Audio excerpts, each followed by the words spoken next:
Agent Studio is HighLevel's native AI agent builder, which allows us to build agents that can do things like generate text, images, videos, create API calls, connect with MCP servers, and so much more. And today I'll show you how to create, test, and deploy your very first agent and connect it with all of the parts of your HighLevel sub account. My name is Andrew, and let's dive right in. You can get to Agent Studio from AI Agents and then Agent Studio at the top next to the Get Started page. Then you can click Create Agent on the top right-hand side to create one from scratch or browse pre-built agent templates. There's already a few in this template library, and I'm sure there will be more to come. But some of these agents that we have access to are things like customer support agents, lead qualification agents, agents that let us chat with Google Sheets, and even content generation agents, which allow us to do things like create content and take YouTube videos and turn them into blogs. Now, something to keep in mind, if you're using any of these pre-built agents, let's say this YouTube video to blog publisher, all you have to do is click preview in order to see what the agent's going to do, and then click choose template in order to actually build the agent and import this from the template library. Now that we're inside one of these pre-built agents, we'll go over all of the different actions and what we're looking at here. So this here is a visual canvas, which allows us to add on different nodes similar to the advanced workflow builder, starting with our trigger node at the beginning, which can trigger off of anything like a chat message, form submitted, lead tag, or we can trigger these off of workflows using the workflow step invoke Agent Studio agents inside of our automations. And this will be the trigger node, the very start of our agent. We then have our actions, and we have different types of actions, as you can see here. First action we have is an AI agent node. We can see this on the left-hand side under nodes. We have our AI agents, which are AIs that generate responses and execute tools autonomously. In this example, the very first AI agent action performs a specific task, and we can see that task by clicking the AI agent action. We'll then see the prompt for the agent, which is ask the user for a YouTube video URL for the specific use case of taking YouTube videos and turning them into blogs. We can then select the AI model that our agent is using here, and we have access to all of the open AI models. We then have our modes, which can be conversational or task-based. So if this agent has to do something like ask the user, us, which are the ones interacting with it, for some piece of text, we can use conversational, or if it's task-based and it's just going to be performing actions, we can just do task-based and we don't have to talk with it. We can then add on different tools for our AI agents to use.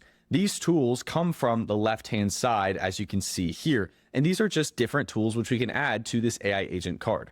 For example, we first have a router tool. The router tool is simply like an if branch. It's a branching function. So if we click into this tool right here, we'll now open up the router configuration. This is a tool within our AI agent node. And you'll see we only have one condition, that there's a valid YouTube video, and we can set up this condition here under our condition type using and or, just like a regular if branch. And then we can set up our variables, operators, and values. Now that you're seeing some of these, let's talk about variables and values inside of our AI agent workflows. These don't work the same as regular automations because we have dedicated preset variables, which we can edit in the top of our settings. And we can first see variables right here next to the title. We can click variables and we'll see three different types of variables: global, input, and runtime.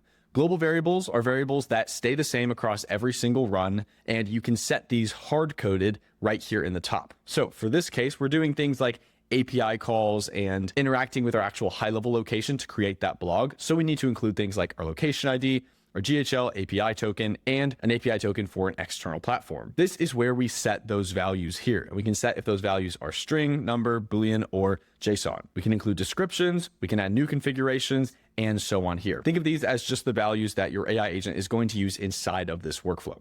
We then have our input variables. Now, input variables happen at different steps of the process. For example, we have an input variable right here whenever we ask for the YouTube video URL. Once the user gives that YouTube video URL, that becomes an input variable as well as a runtime variable. So our input variables are what our users are putting in, and the runtime variables are what our AI agent is getting out. All of these runtime variables are things like the YouTube video ID, blog data, blog ID, YouTube data, post data, and returns from our API calls. So that's really all they are. Now we can call from any of these variables at different points inside of our workflow. So for an example, on the next step here, we're running an API call in order to actually get information from that YouTube video that we are giving our AI agent. And in order to do that, we have to use things like headers and request body in order to include that API key that we talked about earlier. So we could include under here our global variables under global configuration, And there is our API token that we can include inside of this sequential node. Now, what are sequential nodes? What do these do and how are these different from AI agents? Well, sequential nodes are just nodes that run multiple actions in sequence. So rather than having 3 different individual cards, we can have one card that does multiple things one after another in order. So the first thing that happens is it runs the API call. Then it runs the router action to see if the API response is available. This is important because this basically just shows that we had a successful run from our API. And if not, then it doesn't continue. But it runs these 2 in sequence. Now you can add additional processing nodes by clicking add a processing node, and you can select different actions inside of your left-hand menu. Now that we're talking about the difference between AI agent nodes and sequential nodes, let's talk more about how these are going to work differently inside of your automations. Essentially, your AI agent nodes allow you to include a prompt and talk to an AI agent while you're performing your actions. And your sequential nodes can just do regular things like API calls or any of the other actions we have, like capturing email addresses, phones, or generating audio, image, text, or video. And once you understand that, you'll be able to see that you can use these different tools on AI agent or sequential nodes, depending on what your use case is. And really, your whole workflow will just swap between these 2 different types of nodes as you're building out whatever your workflow may be. So as you're building out your Agent Studio workflows, you can utilize all these different actions on the left-hand side in order to generate audio, generate images, text, video. And if you don't know which one of these actions to use, you can use the Build with AI feature inside of your Agent Studio. Let's go ahead and test this inside of a new canvas. Back in Agent Studio, we can click Create Agent and click Create from Scratch, give our agent a title and click Create. This will open up a blank canvas where we can start with our trigger. Again, we have those 4 triggers for form submission, chat message, lead tag, and workflows. Now let's click Build with AI in order to create our agents with natural language. So let's start with a simple prompt. Generate an agent that creates a social media image post for my brand, along with a caption, and checks with the user to see if they like what was created. We can send this through to our Build with AI feature over here on the left-hand side, and then this will either ask us some questions to get some clarification around what we're trying to build, or it will go straight to actually building the agent on the actual canvas. And just like that, we got our response, including some steps that's going to do. So our first step is to trigger from our chat widget when we want to create a new social post, collect a short brief about the brand, the product, the platform, etc., generate the image, create a caption, and then show the image and the caption to the user and ask for approval. We can then say either build it and test it first, looks good, build it now, or we can change something. So we'll go ahead and say looks good, build it. And now this will build our agent inside of Agent Studio. And there we go. Just about a minute later, it's finished going through all of these steps, and we can even see a preview of our agent right here, which is really cool. We can go ahead and click this full screen, and we'll be able to actually see the preview of the agent and what it's going to build for us before we even approve it. So if we like what this looks like, we'll go ahead and click apply. This will throw our agent into our Agent Studio. And just like that, we have a fully built out AI agent inside of HighLevel's Agent Studio. Now that we have a basic social media AI agent built, let's go ahead and talk about testing, deploying, and publishing these agents. You'll see in the top right of our screen, we have test and publish and a save button right here. The first step is to test your agent. You shouldn't really publish something unless you've tested it first. So we can start by clicking test your agent. This will send a simple message to the AI agent, which starts off in a chat interface unless our trigger is any different.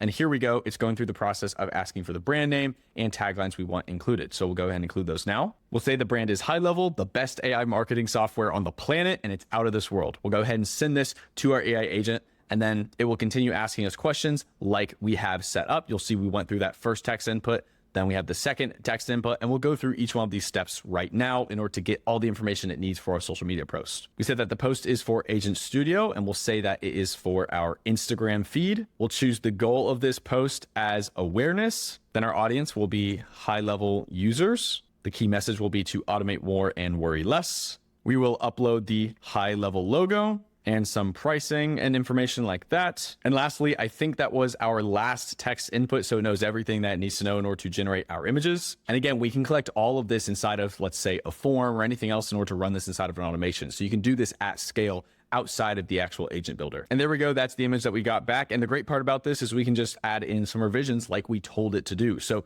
we can tell it to make it less busy and a little more simple. We'll get back our second revision, and then we can move on from there. We've even got our entire caption saying Meet Agent Studio, including some hashtags and so on. So we know this workflow works. And when we're ready to publish this and use it all of the time, whether it's in workflows or within Ask AI. All we have to do is click publish and click promote to production. And then this will save our new workflow right here. We'll then see a new button called deploy. And whenever we click deploy, we can deploy this to Ask AI or deploy to API. Now, by deploying to Ask AI, it means that we'll be able to actually call this within Ask AI inside of HighLevel. So this will take us over to settings and Ask AI. And this is where we can then click map new agent, and we can select our location from our agency level. We can then select our agent that we created and then click next. Then we can include a description, capabilities, and then click save and integrate. This will then mean that the agent is now live and posted to production with our Ask AI system inside of HighLevel. So whenever we click Ask AI at the top right here, we can go back and ask it to actually utilize that agent or to do that action. And again, you saw that deploy to API. We can also click deploy to API, create a new API token for this specific agent. We can give it specific scopes, add in the token name, and then click create. And this gives us the ability to use this agent from other platforms via the API. So we can do so much